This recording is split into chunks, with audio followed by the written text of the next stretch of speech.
Welcome to Two Tall Guys Talking Sales. I'm your host for this session. I'm Sean. And I'm Kevin. And together we're going to talk about a unique problem that you might be having in your sales process and your sales world. This 15 minutes is designed for salespeople, sales managers, and CEOs of the company that are trying to increase their revenue and trying to be more productive in your sales processes. So let's get started. Welcome back again to Two Tall Guys Talking Sales with Kevin Lawson, who's my partner in crime here. But we also have another guest, just like we alluded to last week. We have Paul Fuller, who's the Chief Revenue Officer from Membrain, who's joined us, had a great conversation last week. But Paul, I'm going to kind of turn it a little bit. You're the Chief Revenue Officer for a startup running a fast-growing company. And we're now at the end of the year. 2024 is coming up on us like a freight train. And we're all going to start with zero revenue. We're 0% of quota. We got to do it all over again. What is your speech to your team to kind of excite them and get them going and tell them that they can go out and hunt bear and kill bear and be successful? Oh, man, that is a great question. Thanks for springing that one on me.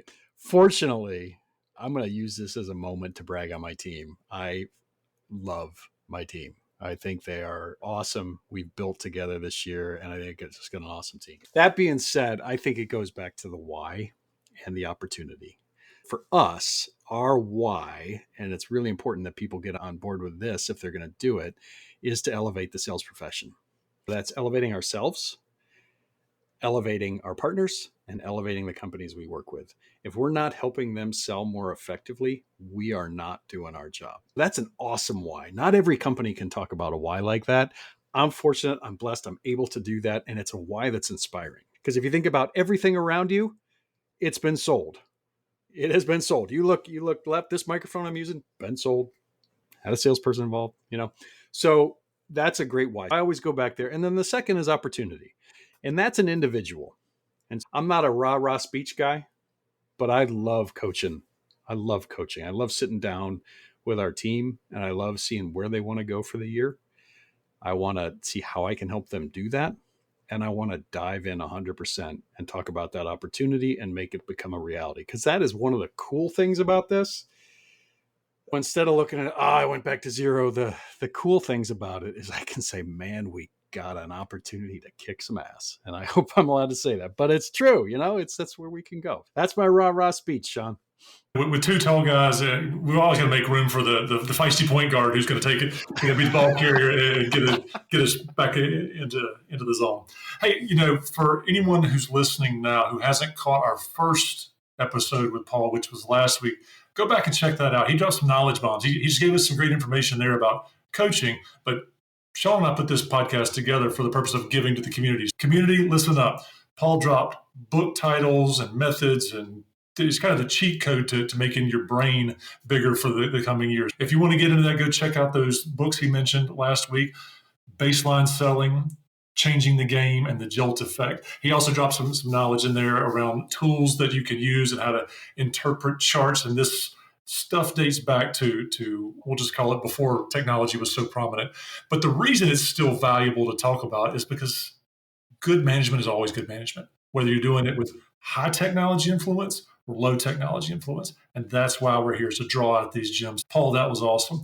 Paul, I'm curious, when you're working with the team, are you helping them as a sales leader set their own goals? Are you a bottom up? Or are you a top down, cast the vision for the year? What's your strategy and approach? I hope I'm doing both. That's my hope and prayer. I fully believe in servant leadership. I think servant leadership is the way to go. And what that means to me is the ability to help somebody else achieve their goal and lead them to that vision. If we're working on that together, I need to be lifting them up to understand what they want to do.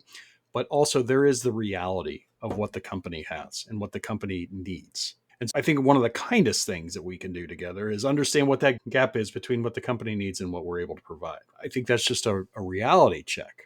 It's a reality check to our skills. It's a reality check to how we're operating, to our disciplines. Right? I try to be somebody that can step in there and lift them up. And I'm not 100% great at it all the time, I'm sure my team would tell you. But thank goodness they're a forgiving team. That's where my head goes when you ask that question. If you'll let me partner on to one more piece there. For the listeners out there, we're under the assumption and idea that we have a varied audience. Some who have traditionally been heavy technology users, light technology users, new to coaching, seasoned at coaching. So for the new sales leader and for the seasoned sales leader, what's your nugget for them for planning to finish strong and start strong as we go into 2024? I think it's the same for both. Focus on your people. There's a lot of hacks out there today. Like, meaning when I say hacks, I don't mean like people that are hacks. I mean like brain hacks or hack your way to success, or, I don't think you can hack relationships. I don't think you want to. I think you need to focus on your people. I fully and totally believe that coaching is a critical aspect. If you want to get more out of your people, is dive into that one-on-one, dive into that coaching. I have tools that actually help with that, which is I'm super excited to have. They're awesome. And when you talk about goals, I think tools that can help your individuals set goals for themselves and then actively see how that rolls up to the company. For example, if goals for themselves are they want to be more disciplined in activity, or they want to have more relationships, or be able to set those as goals that they can measure within their systems that they're leveraging, but also see how that impacts directly the goals that the company expects of them. I learned this a long time ago when I was an SDR and I was making hundreds and hundreds of calls a week, is that I could make those hundreds of calls a week and I could have very little purpose on them, like very little purpose, and it wore me out. But in turn, I learned to understand how those calls and what I did actually impacted my goal and what I wanted to achieve for myself. And I had to break that down into, it makes me 27 cents a call. Holy mackerel. And if I am more effective at it, it makes me 45 cents a call. Holy mackerel. And then if I find these kinds of deals, my activity, that's the type of thing that I would invest in your people so they could see their goals and you're very open about yours. That's my words of wisdom on that. If they are wise, I don't even claim to be wise. That's what I would tell somebody. I love the idea that you're focusing on your people. You also earlier said something about what is your why. Your why is very cool at Membrain because you are trying to help salespeople and trying to help so many salespeople be effective. But what's your thought process on somebody that in our listener audience that sells a quote unquote boring, and I don't want to be that insulting to anybody out there, but they don't have such a cool product to sell like Membrain does. And they're looking for that why. Any advice you can give them on how to find that why, how to find that importance in what they sell in their lives? Yes, that's a great question. I think sales is at its heart three things. And I think you need to be on board with these three things to be able to have a why and then do sales well. Number one, sales is about service. So I need to be able to serve in relationship with others. It's not the act of a sale. The act of a sale is not, but I need to be able to do that. The second is leadership. You got to be a great self-leader, and therefore you can lead others to a vision. And third is wayfinding, is figuring stuff out. How do we walk paths together? That why is really important that you find it among those things. I would like to be a better leader. I'd like to be a better servant. I'd like to figure out problems more. And then I'd like to understand how that impacts my own life. I've sold everything from services to truckers in the cab of their truck, to mail data, to security software, to embroidered hats. So, not everything that I've sold is sexy.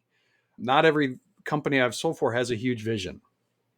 If I continue to own those things, that I am improving, continually doing the work to improve myself as well as improve the lives of those around me in community, I start to have a why. I can improve the life of my family through sales, guaranteed. If I don't have a family, I can improve the life of somebody next to me through sales, guaranteed. I can improve my community. I can improve my financial status. Those are the things that I can do.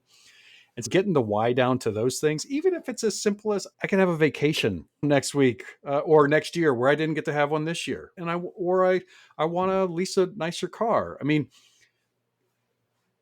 those are not shallow things. Those are things that actually help you improve your life, improve your community. So living into the goal, and I want to go back for a minute to the sales is at its core three things: serving, leading, and wayfinding. People don't talk a lot about that wayfinding component. wayfinding, if you've never heard the term, you think about a hospital. There's a reason hospitals, different floors have different colors. It's part of their wayfind. It's how you navigate around a building in that example. Give us some examples of how wayfinding has made a mediocre salesperson exceptional. Yes. Where I love sales is the opportunity to combine art and science. I'm going to talk about the science of it, which is where I think good sales method with process is really good. What it does is it helps to remind you to stay on track. It keeps you disciplined. It can be based on best practices. It can help you find your way. It can say, I'm here on a map. If I'm midway through it, I know where I am. I can put my pin on. And me, that's really important because I have to know where I am. I can drop in somewhere, but I need to know where I am. If I'm parachuting in, it's like, I got to know where that pin is. And then comes the art with it.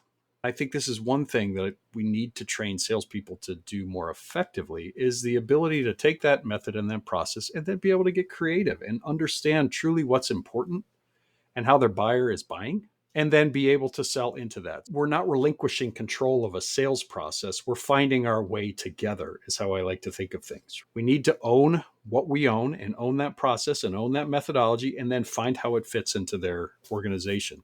And that in and of itself, just by having a sales process, you can increase your productivity by 15%. Like that's shown, 15 to 19% of the numbers.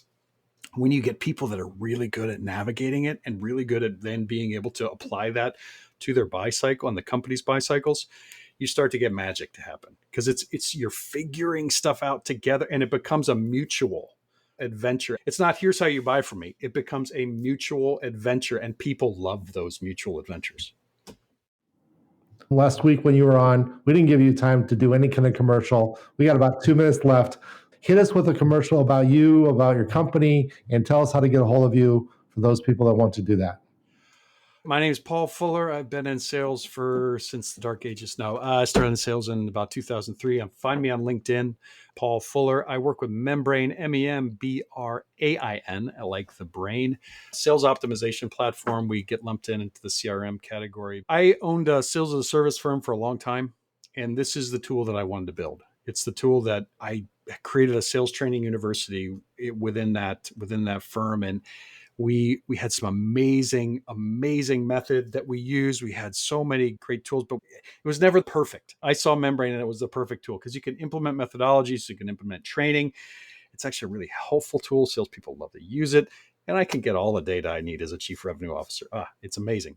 That's Membrain. And our niche in the world is that complex B2B sale, where people, if they have between 5 to 50 to 100 salespeople, and they need them following that process, giving them that method within the tool, and then allowing them to play the music, the art side, get creative and wayfind through that. If they want that, we're a right fit.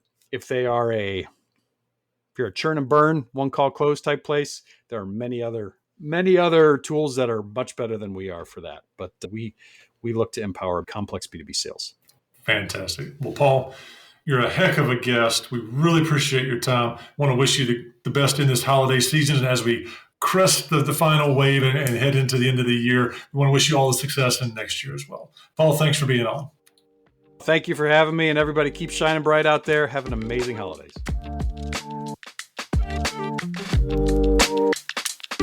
And that's a wrap. Thanks again for joining Kevin and Sean on Two Tall Guys Talking Sales. Tune in every Tuesday, or when our podcast drops every Tuesday at 4:30, wherever you consume your podcast. And don't miss our monthly CEO workshop, where we unpack some of the big CEO questions facing your business. Until next time, we're looking forward to seeing you. Happy selling.